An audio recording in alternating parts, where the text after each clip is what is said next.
네, 안녕하십니까. 김 선생의 서울 이야기를 진행하는 강사 김효입니다. 이번 시간에는 마포 어린이공원에서 만난 마포 팔경이란 제목으로 말씀을 드려보도록 하겠습니다. 자, 우리가 흔히 이 팔경이라고 하는 말 혹은 구곡이라는 말들을 지금도 우리가 흔히 쓰고 있는데요. 이 조선 후기를 사회에 이 혼란한 시기에 나타났었던 많은 생각들 중에서 그 시대라고 하는 것 자체가 상당히 세기말적이라고 하는 속에서 말세론과 허무주의들이 나타나게 되고, 이런 것들을 극복하기 위한 하나의 노력으로 후천개벽, 이런 미륵신앙, 또 풍수도참과 더불어 나타나게 된 것이 바로 이 무의자연 노장사장이 아니었을까 싶습니다. 바로 이 무의자연이라고 하는 것 자체가 말 그대로 자연스러움에 이르는 모습이라고 볼 수가 있겠고요. 자, 이런 속에서 자연경관을 즐기는 방법으로 등장하게 된 게 바로 이 팔경과 구곡이 될 수 있겠습니다. 여기서 구곡이라고 하는 것은 하나의 선을 의미하는 것이고, 이것 자체에 사상적 의미가 포함되어 있다면 팔경이라고 하는 것은 풍광 좋은 그 자리, 점을 의미하는 것이고, 수려한 자연 그 자체를 의미하는 거라고 볼 수가 있겠습니다. 자, 그래서 이 시대에 등장했었던 바로 이러한 산수문화, 팔경과 구곡의 이런 산수문화의 예로서 들을 수 있는 것이 동해안 지역의 관동 팔경을 들을 수 있겠죠. 지금도 동해안 지역으로 우리가 많이 가고 싶어하고 가게 되는 이유 중에 하나가 바로 이런 아름다운 경치를 그대로 갖고 있는 그 자리, 관동 팔경이기 때문이기도 하고요. 또 한편으로는 이 도담 팔경이라고 불렸던, 단양 팔경이라고 불렸었던 바로 이런 곳곳들의 모습들이 지금도 충주 일대를 우리가 찾아가게 하는 하나의 큰 이유가 되지 않았을까 싶습니다. 이것처럼 한강변에서도 특별히 호수처럼 넓고 잔잔한 곳들을 중심으로 해서 우리 조상들은 이를 호수에 빗대었으니, 대표적인 곳이 바로 만초천이 유입되는 용산강 지역, 그리고 아연천이 만나는 마포강, 그리고 창전천이 흐르는 바로 이 서강, 나로, 이것을 흔히 서호, 마호, 용호라고 불렀었고, 이를 합해서 소위 삼계, 오늘날의 마포라고 불리우다 보니까 이를 중심으로 해서 아름다운 풍광을 8개를 꼽아서 소위 이곳에 마포 팔경을 의 경치를 우리가 읊어왔다고 볼 수가 있겠습니다. 그래서 별표를 한 곳처럼 이런 삼호 말고도 와우산이라든지 아니면 양화진, 또 밤섬, 또 색강변에 있는 방안하루, 또 멀리 남쪽으로 바라보이는 관악산을 원경을 읊는 소위 마포 팔경이라는 것이 불려져 왔으니, 먼저 들을 수 있는 것이 바로 용산강의 비개인 날 저녁에 뜬 달광경, 또 삼계나루로 돌아오는 수많은 돛담배의 경치, 방학교 부근의 색강에서 밤낚시하는 등불 원경, 밤섬 주변에 쌓인 깨끗한 백사장의 원경, 농바위 부근 많은 인가에서 저녁 짓는 연기 오르는 경관,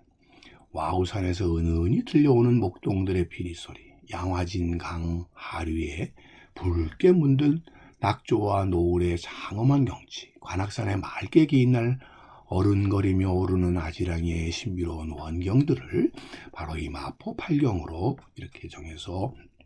읊어왔고 이를 즐겨왔다고 볼 수가 있겠습니다. 사실 그렇지만 오늘날에는 이곳들의 대부분은 마포 팔경으로 꼽았던 것들의 대부분은 오늘날 이제 볼 수 없게 돼버리지 않았나 싶습니다. 그래서 옛 사진을 통해서 이렇게 마포의 나루의 모습들, 이런 모습들이라든지 사진을 통해서 보시는 것과 같이 넓은 호수처럼 넓고 오늘날도 그 모습을 유지하고 있는 마호, 서강, 서호, 용호의 이 모습들과 더불어 생태가 복원되고 있는 이런 밤섬과 여의도의 모습들을 생각하면서 예전에 새우젓과 소금 유통으로 번성했었던 마포나루를 이런 조형물로 표현해 놓고 또 한편으로는 이렇게 오늘날의 나루가 다리로 된 모습들을 보면서 예전의 마포 팔경을 이렇게 그리워하지 않나 싶습니다. 자, 그런 의미에서 마포 어린이 공원에 하나의 마포구의 상징 조형물로 만들어진 이 조형에서 이 윗부분은 마포의 발전을 천둥오리의 깃돌로 형상화했다고 하는 이런 작가의 의도를 통해서 세계, 한국, 서울, 마포로 나아가는 이런 상징성을 우리가 또 한번 되새겨 보기도 하고, 또 한편으로는 8경치를 하부에 담아서 이제는 잊혀져 버렸고 사라져 버리기도 한 마포 팔경을 이렇게 되새기는 기회를 갖게 하지 않나 싶습니다. 그런 의미에서 이 조형물 속에서 나타난 마포 팔경을 통해서 얼마 전까지의 또 우리의 소년들이 그 아름다움을 읊어왔었던 마포 팔경을 한번 되새겨보고 싶습니다. 첫 번째로 저희 용산강의 비계인 날 저녁에 뜬 달의 경관을 용호제월이라고 불렀고요. 또 이 삼계나루로 들어오는 수많은 돛담백 이런 경치를 마포규봉이라고, 또 방학다리가 있었던 지금의 따지면 신길동으로 가는 방학교 부근의 색강에서 밤낮이 하는 등불원경 이를 방학어화라고 불렀고요. 또 밤섬 주변에 쌓인 깨끗한 백사장의 원경인 율도명사, 또 그 가까이 농바위 부근에 소위 민가에서 저녁 짓는 연기가 오르는 이 경관을 표현했었던 농암모연, 또 와우산에서 은은히 들려오는 목동들의 이러한 피리소리부터 양화진 강 하늘에 붉게 물든 낙조와 노을의 장엄한 경치, 더불어서 관악산에 멀게 개인날 아른거리는 이 아지랑이의 원경을까지 포함을 해서 이 조형물에서 우리는 이 시기 마포의 이렇게 팔경을 우리가 상상 속에서라도 우리가 다시 돌아볼 수 있지 않나 싶습니다. 오늘날은 이제 이렇게 도시화된 여의도와 이 마포 지역의 모습들을 야경으로는 아름답지만 그 당시 마포 팔경에서 그렸던 모습들을 오늘날은 우리가 찾을 수 없지만,